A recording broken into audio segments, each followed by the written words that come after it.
యెషయా ప్రవక్త చక్కని మాట అంటాడు. హిజ్కియా తన జీవితంలో జరిగిన సంఘటన గురించి ఎంత అద్భుతమైన మాట వాడతారో చూడండి ప్రియులారా.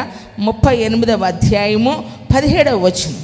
మిక్కటమైన ఆయాసము నెమ్మది కలుగుటకు కారణమాయను నీ ప్రేమ చేత నా ప్రాణమును నాశనమను గోతి నుండి విడిపించితివి.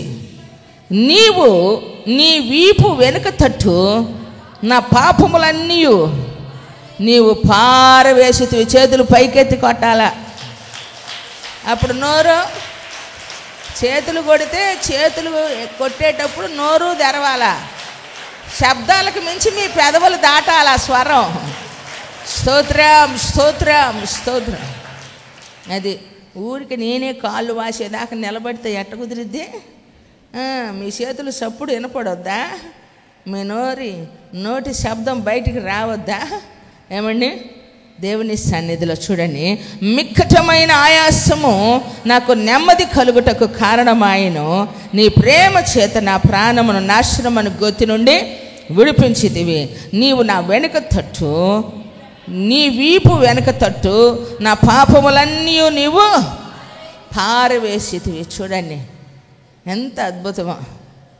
ఈరోజు అమ్మ ఏడుస్తుంటే పిల్లలకి జాలి వేస్తుందా? అవును. నాన్న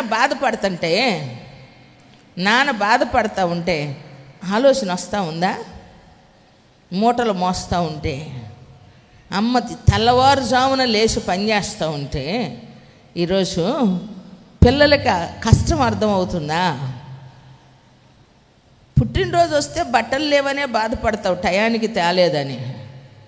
నువ్వు అడిగిన బైక్ కొనియలేదని, నువ్వు కావాలనుకున్న సెల్ ఇవ్వలేదనో, నువ్వు కోరుకున్న కాలేజీలో జాయిన్ చేయలేదనో, నువ్వు అడిగినప్పుడు టూర్ పంపలేదనో బాధపడుతున్నావే. కానీ ఎంత కష్టపడితే మా నాన్నకి ఎంత డబ్బు వస్తూ ఉంది.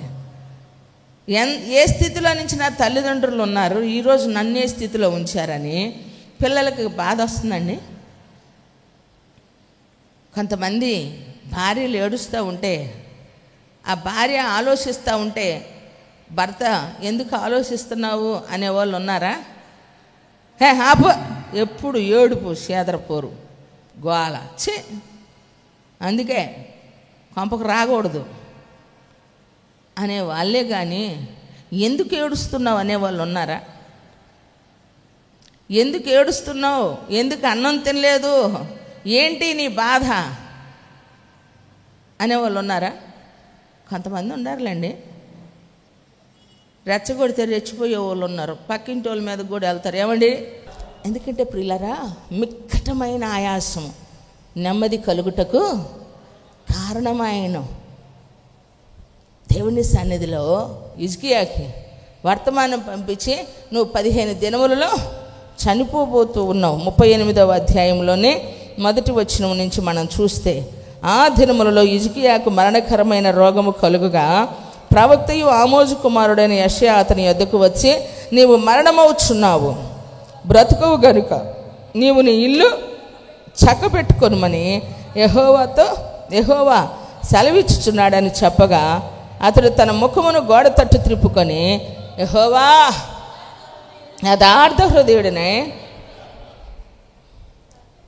సత్యముతో నీ సన్నిధిని నేను ఎట్లు నడుచుకొంచునో, నీ దృష్టికి అనుకూలముగా సమస్తమును నేను ఎట్లు జరిగించుతునో కృపతో జ్ఞాపకము చేసుకొనుమని హిజ్కియా కన్నీళ్లు విడుచుచు యెహోవాను ప్రార్థింపగా, యెహోవా వాక్కు యెషయాకు ప్రత్యక్షమై ఇలాగ సెలవిచ్చును, నీవు తిరిగి హిజ్కియా యొద్దకు పోయి అతనితో ఇట్లనుము, నీ పితరుడైన దావీదునకు దేవుడైన యెహోవా నీకు సెలవిచ్చినదేమనగా, నీవు కన్నీళ్లు విడుచుట చూసి తిని నీ ప్రార్థన నేను అంగీకరించి తిని. కొట్టమ్మ చప్పట్లకి గట్టిగా కొట్టు. ఏ వ్యాధి వస్తే అంటే దీన్ని మనం అదే అర్థం చేసుకోవాలి. భక్తులకు వస్తాయి వ్యాధులు, ఏమండి, భక్తులకు వస్తాయి, భక్తిహీనులకు కూడా వస్తాయి. వ్యాధిని బట్టి మనిషి స్థితిని మనము ఎంచకూడదు. శరీరం అందు ఉన్నాం కాబట్టి బలహీనతలు వస్తూ ఉంటాయి. అయితే విచిత్రమైన సంగతి ఏంటంటే, దేవుడు మనకిచ్చిన ఆప్షను వారికి సంభవించే గతిని గురించి వారికి తెలియదు ప్రియులారా. కానీ మనకు సంభవించిన దానిని గురించి తెలియచేస్తాడు.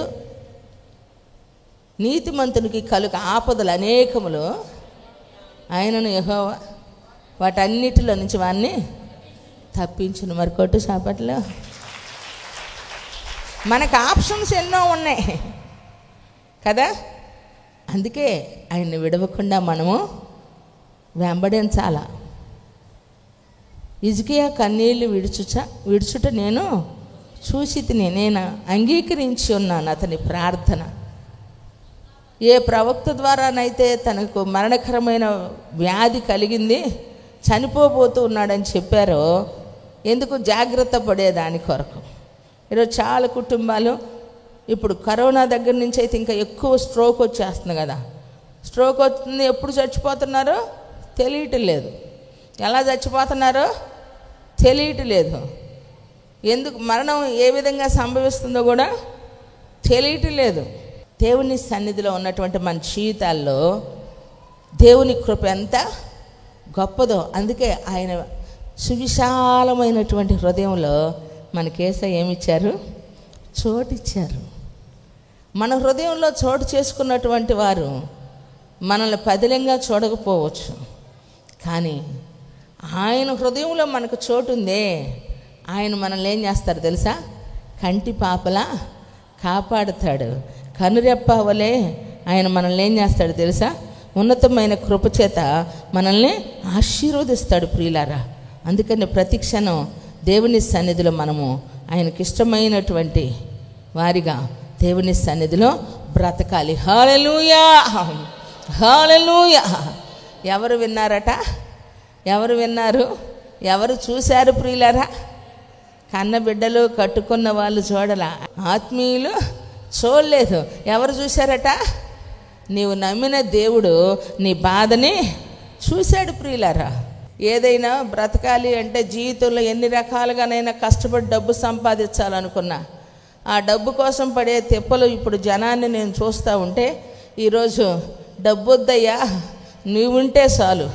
ఇక్కడ ఉన్నప్పుడేమో డబ్బు కావాలనుకున్నారు, బయటికి వెళ్ళిపోయిన తర్వాత ఏమో దేవుని విలువ, మనుషుల ప్రేమ విలువ తెలుసుకొని యేసయ్యా నీవుంటే చాలయ్యా అనుకుంటున్నారు. దేవునికి మహిమ కలుగునుగాక.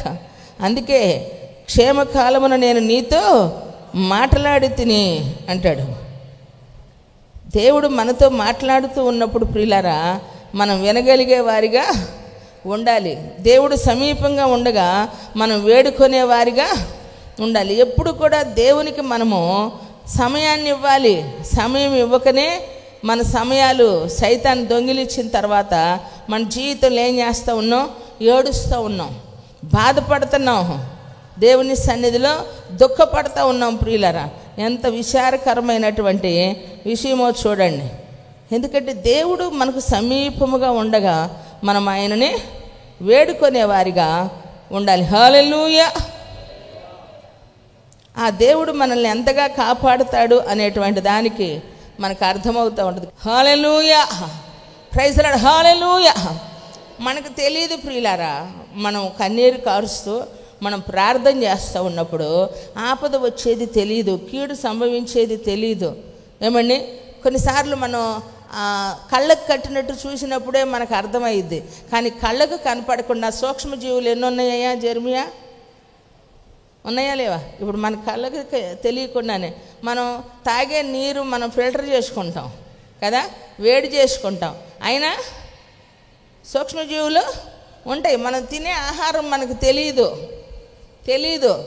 కొంతమంది ఏంటంటే పిల్లలకు శ్రేష్టంగా పెట్టి మిగిలిపోయిన చెత్త చెదారం కొద్దిగా పాడైపోయినా తిందామనుకుంటారు. దానిలో ఎంతెంత క్రిములు ఉంటాయో ఆ బ్యాక్టీరియా చూస్తే మనకి అర్థమవుతూ ఉంటుంది. సూక్ష్మ క్రిములు మన చుట్టూ ఎన్నో ఉన్నాయి, మనకు తెలియదు. మన కళ్ళు ఎదుట ఇలా తిరుగుతూనే ఉంటాయి.